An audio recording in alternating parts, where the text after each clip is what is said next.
Ayan. Inopen ko sa isang tab ang website mo. Ang ganda mo rito, Ning. Ito pala.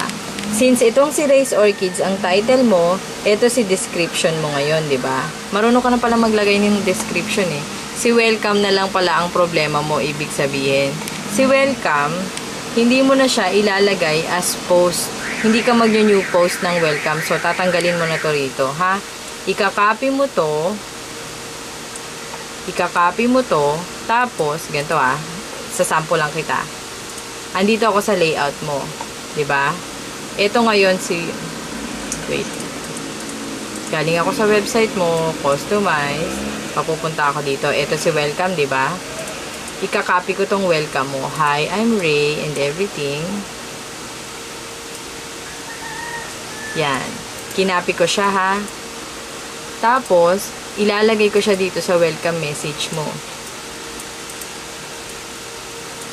Yan. Ha? Gusto mo lagi pansin ko lang, ha? Gusto mo lagi naka-italic. Ayan. Save.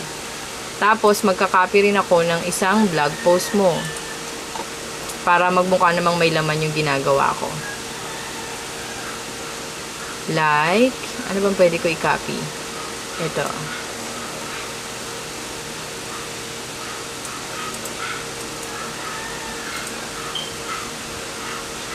Mag-new post na lang din ako para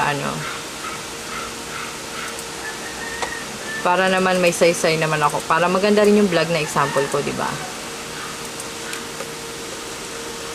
First post. Gusto ko ganito yung title.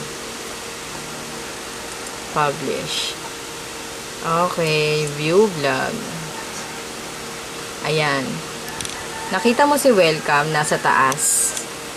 Diba? Yung Race Orchids, yung description mo. Papalitan ko na rin yung description mo na yan.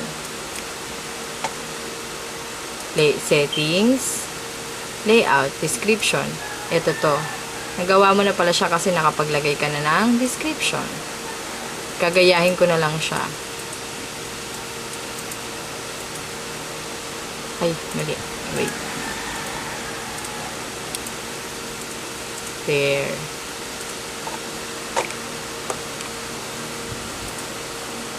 Ito na yung vlog ko.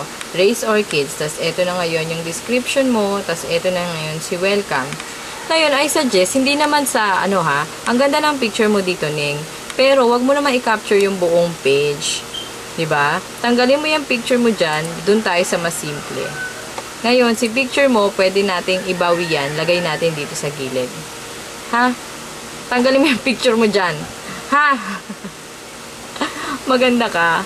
Pero, kung bebenta tayo ng bulaklak, wag yung alam mo yun, yung pagkapunta sa website mo yan kagad yan ang laki-laki ng mukha mo dyan. Tapos, hindi nababasa yung description. Bebenta tayo 'di ba? Kaya, pwede nating, may paglalagyan tayo niyang picture na yan. Pero, wag dyan. Kasi, tingnan mo to, 'di ba? Ang simple niya. Simplicity is beauty. Ito na yung welcome mo.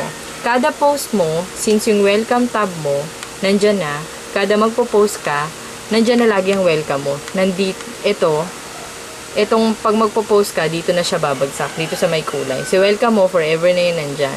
Si post mo, dito na. Kasi ginawa mo, post mo din yung welcome mo. Kaya siya bumababa. Okay? Yan. Ngayon, naayos na natin. Description mo, yung welcome mo, first post mo.